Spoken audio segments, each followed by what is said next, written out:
All right, round two. I just tried recording the podcast. This is my second attempt. The first time I started and I started saying stuff, and then immediately my brain was like, What are you doing? Why are you doing this? Who wants to listen to this?"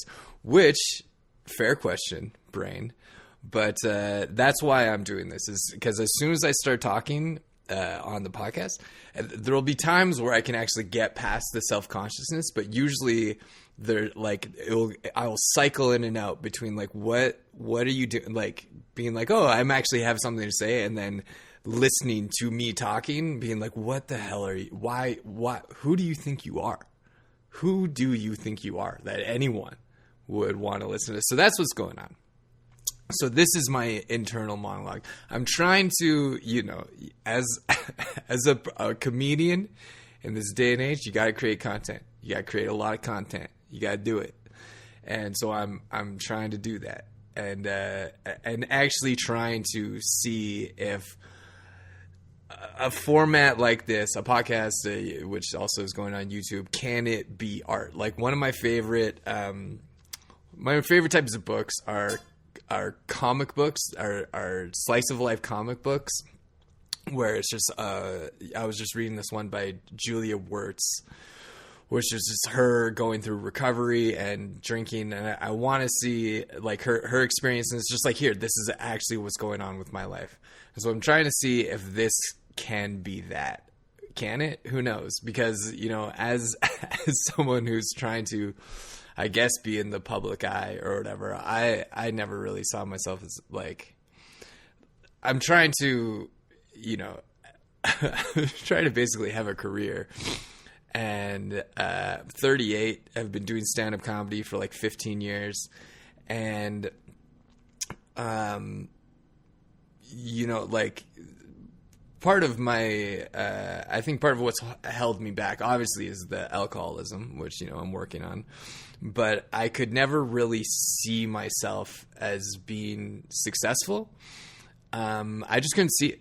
And that's been something I've struggled with for kind of everything. I've always had this like desire to be an artistic person, to be working creatively, but I could never see myself as being someone who's successful. And I think a lot of times I've gotten into positions where I could get success. I've gotten into a lot of, like, when I've had momentum in my life, I've completely self-sabotaged, drank at the wrong moment,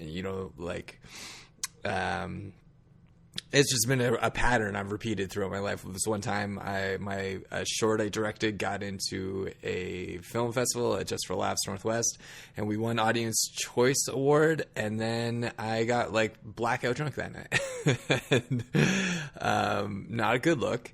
And, destroyed a bit of my reputation there. And then it's just like, you can build your reputation back, but how long does it take to fully recover? See, that right now, just then, I was actually out of my head for a second, talking about alcoholism. And now I'm back in it. Back in thinking too much about what I'm saying. So, anyways, hope someone finds this worthwhile. How about another drinking story? No, I don't want to tell that one yet. I'll if I get more successful, hey, you guys, if this gets fucking enough downloads, which I don't even want to say the number, but I'm gonna think of a number in my head. If this episode gets enough downloads, because I don't want to tell you guys how many people are listening to this, because it's embarrassing. But if it gets a certain number of downloads, then I will tell the story I thought about telling just now. So anyways, yesterday I talked about how I had some videos on social media go semi-viral, and, like 500,000 views, 690,000.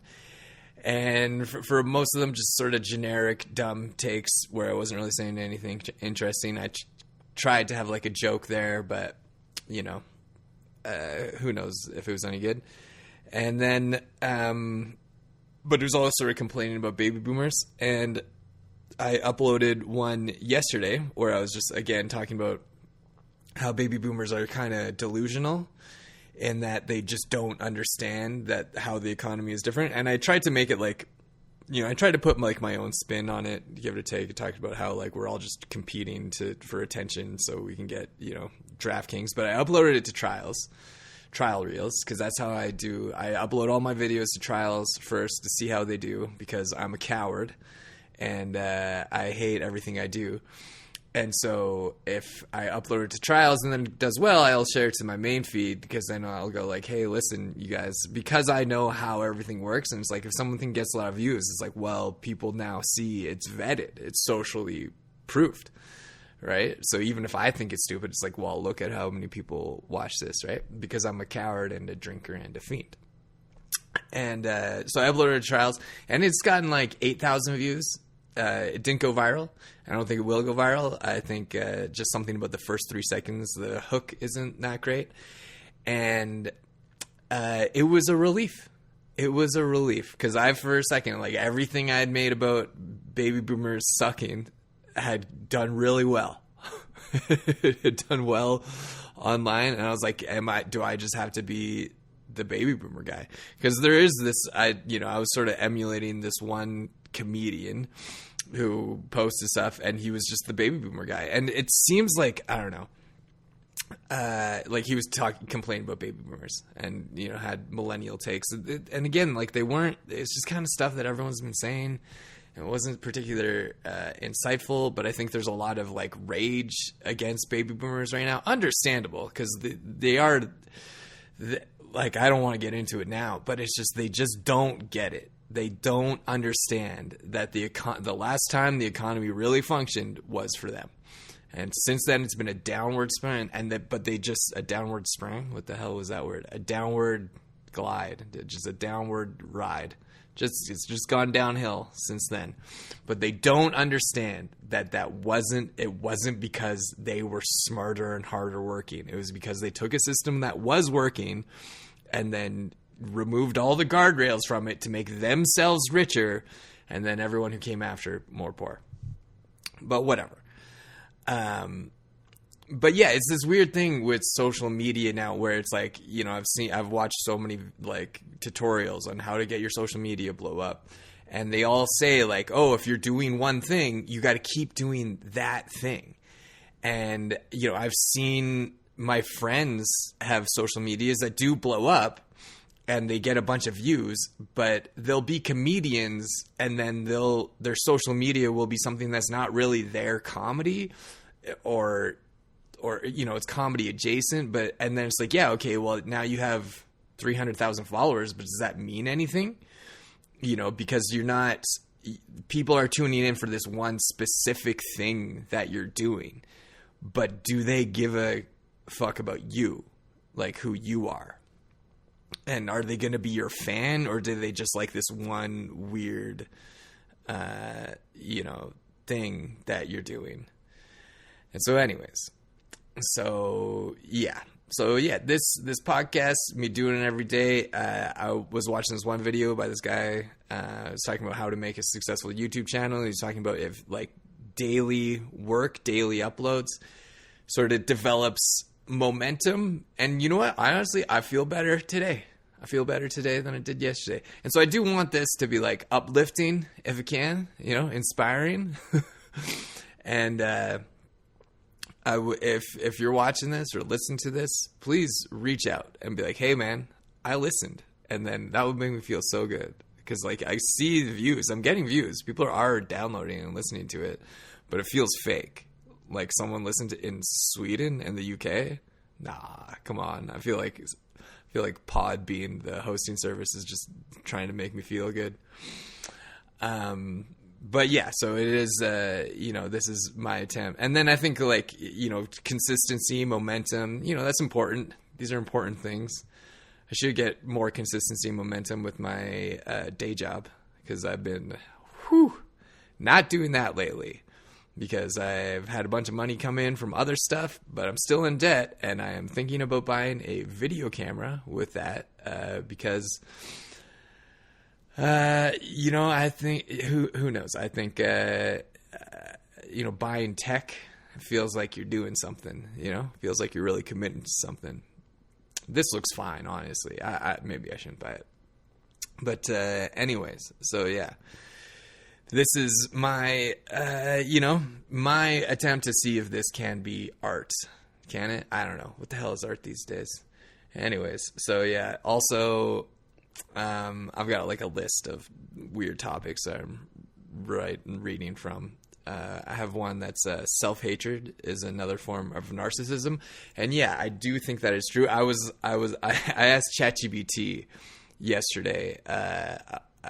I was like, hey, so what's like? I think I need a perspective, right? Like, what's my voice? What's my perspective? I was like John Mulaney, sort of like nerdy, anxious, but very successful, smart. Like you imagine a John Mulaney bit, you can imagine it. Ronnie Chang is like very focused on money, annoyed, angry really easily.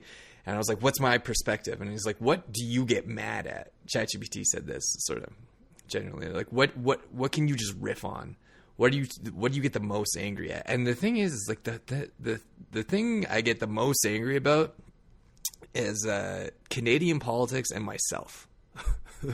Canadian politics, because it's so frustrating. And the thing is, like, I'm not a politics guy. For like every few months I'll be like, maybe I'm gonna be a politics guy, maybe I should really get into Canadian politics, but I just don't think that's my path, because first of all, very small niche, and also even that niche, Canadian politics, is like I don't fit anywhere inside of it, because I hate the Liberals, but I also hate like right wingers, and I'd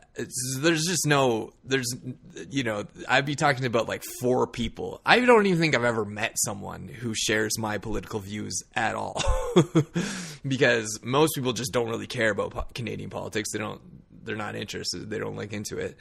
And basically my thing is just like, I just get so frustrated with how there's essentially like, people are propagandized by the internet. I think it's pretty well documented that the elites or whatever are trying to control us through social media. But the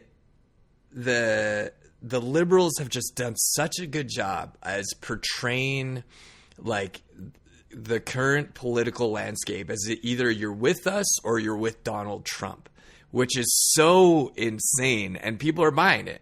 I've talked to a lot of people who are buying it. And then even, when you look at like Alberta separatism, it's like, oh, that's portrayed as Trump, and not separatist is not Trump. And the whole separatist thing is weird, because like so many people are so angry about it. They'll frame it as like, oh, these people are all dumb. But then Quebec, and I'm not saying I'm a separatist. I honestly don't care about anything anymore. Life is stupid. Like, politics are dumb. But Quebec, just last night, they voted for a separatist politician. They had a by-election, separatist politician won. And it's just very weird, where it's like Quebec sort of gets away with everything that people accuse Alberta of. Like, if Alberta was to pass any of the legislation against like the Quebec has passed in the last 5 years, like Quebec has made it elite, like they banned religious symbols, which just seemed like a pretty obvious way, maybe like they're trying to stop Catholics from wearing rosaries or whatever the hell, but it just seemed like an obvious way to like discriminate against Muslims. And they've been very open that they don't want immigration from certain groups of people, and they're constantly trying to separate. And like they have a separatist party, but people always say that Alberta is the racist one, the racist province, and it's just not true. It's not true at all, because racist people live everywhere. Racism knows no bounds. When I was living in BC, met tons of racist people there, and it's just people in the cities. It's because like Canada just so easily gets our politics imprinted on us from the States. And so people in Vancouver think they're LA, people in Toronto think they're New York, and then they think Alberta is the Midwest. But it's really not like that. The thing with all politics now is it's more rural versus urban, and then even within that, there's like distinctions. But so yeah, I just get so angry with how manipulated people are easily into thinking, like, because I'm left-wing, I'm very left-wing, listen to Chapo Trap House and, True and On and all this stuff, and don't think that the market can really solve all our problems. But the liberals are just so corrupt in this country, and I don't think people really understand. And also, we've outlawed news in the country, and we pay for news. We give $600 million to journalist companies when we really should have just let them go under. But then you're not allowed to post news on social media, so everyone is very sort of easily propagandized in this country. You're not, like, just the fact you're not allowed to share news on social media, which it seems like, obviously, it was the liberal government being like, no, you have to pay, and then the company said, Google said, no, we won't pay. And then they're like, okay, well, no more news then, which is, I don't know. It's just, it bothers me. But again, who cares? I'm not smart. I don't know what the hell I'm talking about. But then, yeah, the other thing I get angry at easily is myself. I get so angry at myself, dude, all the time. I'm like, what is your problem? Why can't you figure this out? Why aren't you more ahead in life? Why are you so lazy? Like, why did you drink caffeine today? I told you I was trying to quit caffeine. Just had 2 large Red Bulls. Didn't even really need it that much. Normally I'll wake up and I'll be like craving caffeine, but I slept so much last night. And then I went for a walk, took Dave for my daily walk. And I got 2, actually, I was like, you know what? They're 2 for $9 or $5.99 each. Again, things are getting insane price in Canada. And so I bought 1, and I was like, well, it's cheaper basically to buy 2. And so I bought 2, drank them both. Whatever. Don't like that about myself. But yeah, so I get upset with my brain, upset with like not being able to make choices, not being able to follow through with stuff. And so this is actually helpful, I've been thinking a lot about AA recently. I don't know, you're not supposed to talk about AA. Well, I don't go, so it's fine. I'm not really a member. But sometimes I'm like, you know what? Is this podcast just an attempt to avoid dealing with other people? And listen, my problem with AA is just like, I can't join a group. I'm just so bad at groups. I just don't like groups. I don't like being told what to do. I don't like being told what to think. And I know that so many people say like, first of all, if you're struggling with alcoholism, go to AA. I would never discourage anyone from going to AA. I think you all should. Every time I relapse, which is way too frequently, I always go, and it always makes me feel so much better. It's just I can never really commit. And, and every time I go, I relapse and I go, I'm like, obviously this is where I need to be. This is what I need to be doing with my life. But then about a week goes by and I'm like, I would rather not do this. I would rather make a podcast, and then I don't commit to that. So this is me trying to commit to something. So hopefully someone gets something out of this. Who knows? So I get very angry with myself very often. And a lot of times it's like being angry with being angry at myself. I've been trying to meditate a lot. I haven't been meditating recently. I haven't done it like once in the last week. Again, social media just ruined my week, threw off all my routines. And the other thing I got met is put on like 5 pounds in the last week. And I'm pretty sure like the way that how different my face looks from 155 to 160, it could be studied in lab. I'm pretty sure all 5 pounds go directly to my face. Cause it's I hate my face right now. It feels so fat. It's the worst. Don't like looking at it. And and I was thinking about this, about how self-hatred is just another form of narcissism. Because if you like peel back the layers, it's like self-hatred is like, oh, you're such a you're such a piece of shit or whatever. Screw you. But then underneath that is like, well, you should be like, why are you such a fuck up? You should be doing so much better. And so it's like, you should be doing so much better. So it's like, oh, you're better than this. You're better than the person you are, And it's like, but you're not, but again, that's like that self-hatred has to be around like, oh, you can be better than this, but you're screwing it up because you're a loser. But underneath that is like, oh, well, actually you're so much better than this. Right. You know what I'm saying? I don't think I can go into it much more without just repeating myself. Anyways, I made some delicious bear stir fry that my sister shot and killed last night, and have to own up that when she posted a photo of her with the dead bear, I judged her. I was like, oh, how could you kill such a beautiful creature? And, it was a beautiful creature. But then I ate it, so I did eat it. She killed it, I ate it. So who's the bad person? There's just something, and I think it's like a natural, understandable instinct for all people to be like, oh, you shouldn't kill something beautiful. But there's a lot of bears. They're not endangered, and if we don't kill them, then they kill too much other wildlife and becomes a problem. I tend to agree with Joe Rogan when it comes to hunting or whatever. It's conservation or whatever. I don't think, unless you're like one of these sick fucks who like goes to pay to like kill a lion, then screw you. 100%. Screw you. But just hunting stuff that needs to be hunted.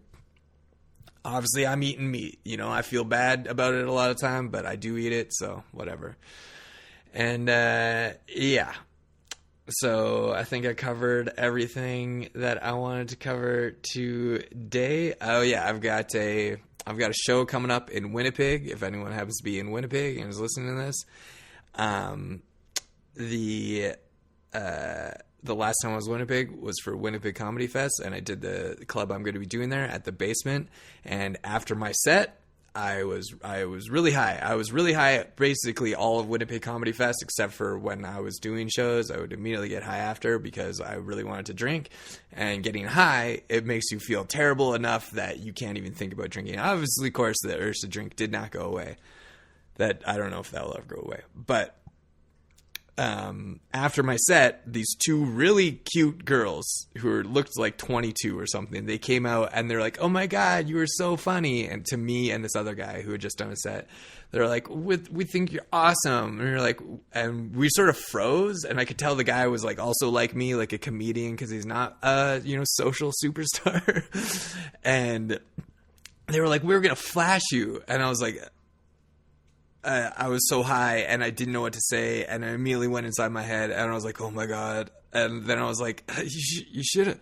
Like I sort of was like, you should have. But like I didn't say it loud or confident enough. And I could tell they kind of heard, but not really. And it was just like, oh man, it was bad.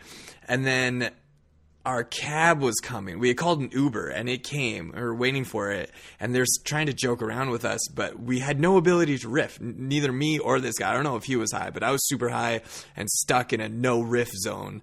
And it was terrible.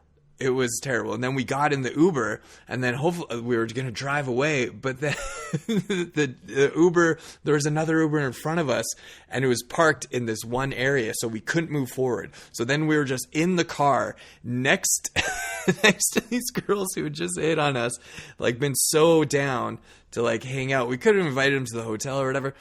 And the window, I was in the back seat and the window would only roll down, like it was rolled down a little bit, but I thought the window lock was on and so it wouldn't roll down. So I was just like staring at them like a child through the back part of the window as we were staying there. And then they said, they're like, you guys aren't very funny off stage.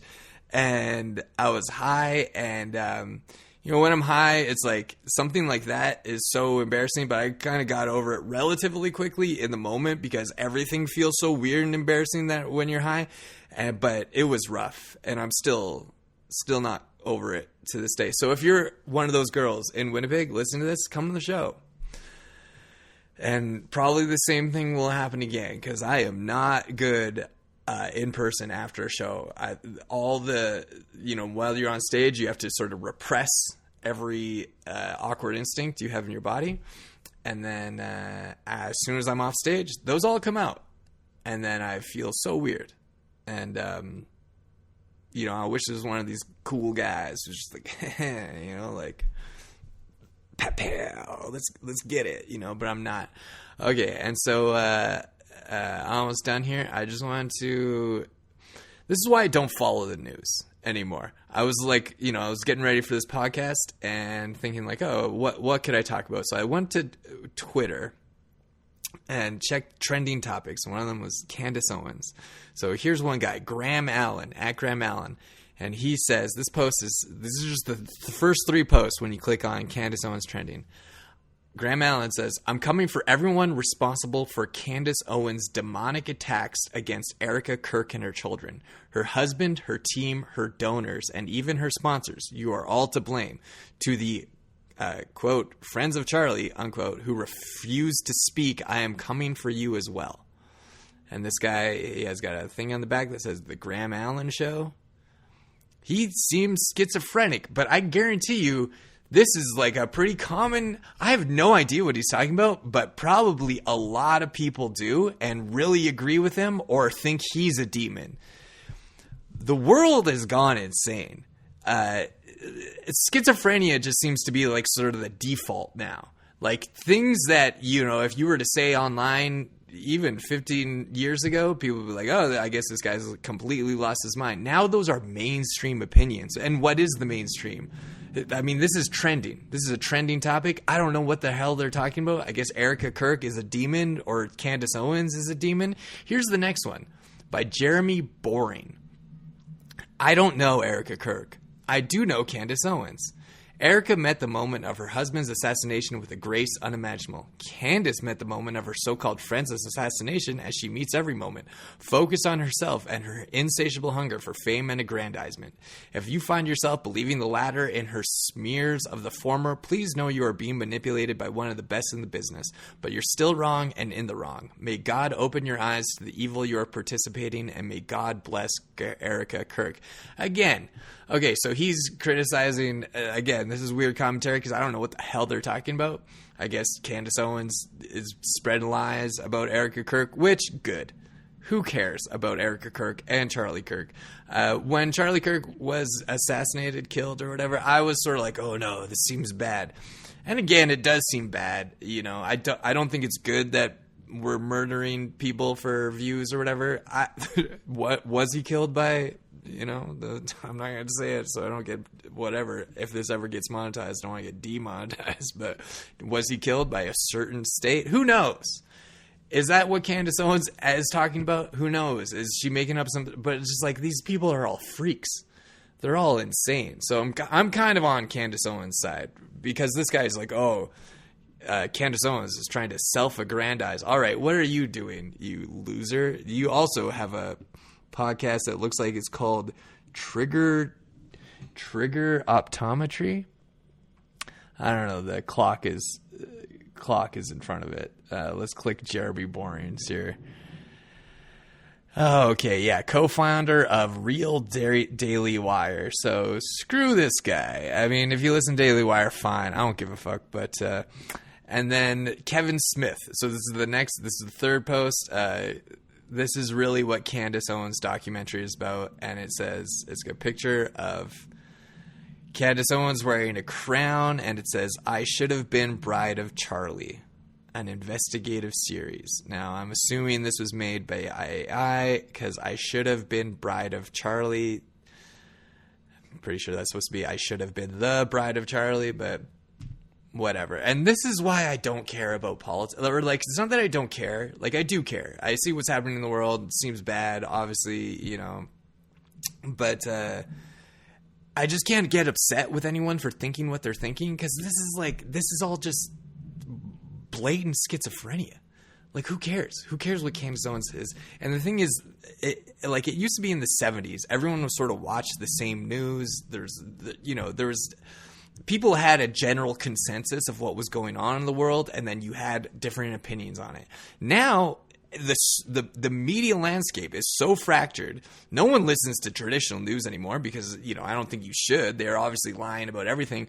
But then just even within that, the media landscape is so fractured, and there's so many different takes and so many, why would anyone be right about anything? That's my take on it. It's like, if you're right wing or left wing or socialist, communist, whatever, why, like, how can anyone be blamed for their worldview?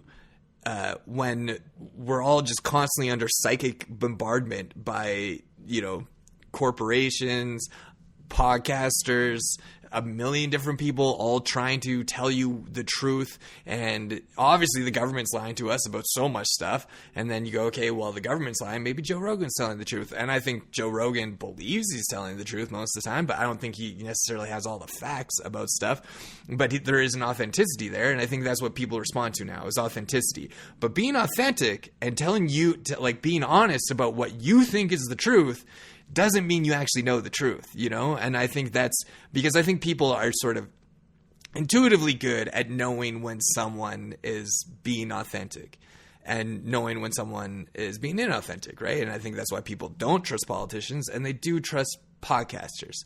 And that's not necessarily a wrong instinct, but podcasters and comedians, they don't know shit either. Why would they know stuff, And then you have experts or researchers, and it's like that anyone can be wrong or right about anything at any time.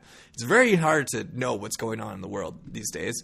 And so we don't have, like, humans in general, we don't have a good mechanism for knowing what's true, for knowing what's real. Right now, it's a very chaotic, disjointed time, and I think that's probably partially intentional by the people who are trying to divvy up the world and get us on to a new world order, which they're even saying that at the WEF.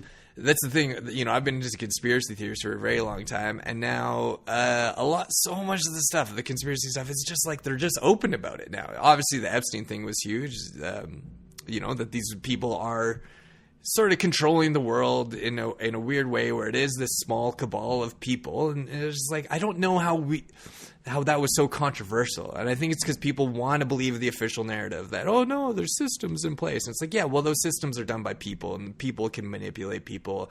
And, like, the ultra rich, I don't think they look at themselves as the same species as us.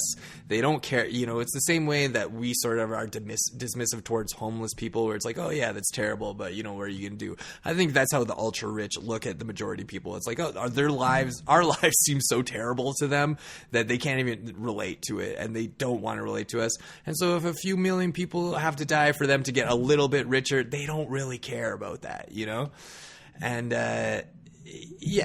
so that's my take. Anyways, this was, I was trying to do 20 minutes every day. I got to 32 without too much self-hatred. So if anyone is listening to this, hopefully you are, and you're also trying to get better at something, hit me up on social media. I check all my message requests. A lot of times they're from angry people who didn't like something I said on social media, and I just delete them. But if you're a fan, always reach out. Would love, and we can talk about stuff. Anyways, peace. Love you guys.